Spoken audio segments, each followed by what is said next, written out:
سلام رفقا. امروزم رفتیم پیش شطوره یه آبی بهش بدیم. تشنه بود بنده خدا. اینی که آب بهش میدادم این بچه کوچیکش اومد آب دهنش میریخت رو. حالا چی میشه بهش گفت؟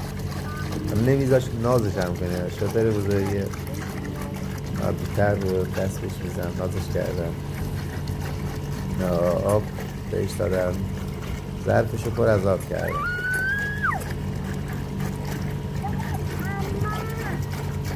وقتی که ظرفشو پر کردم فهمیدم بنده خدا بیشتر گشنشه تا تشنه.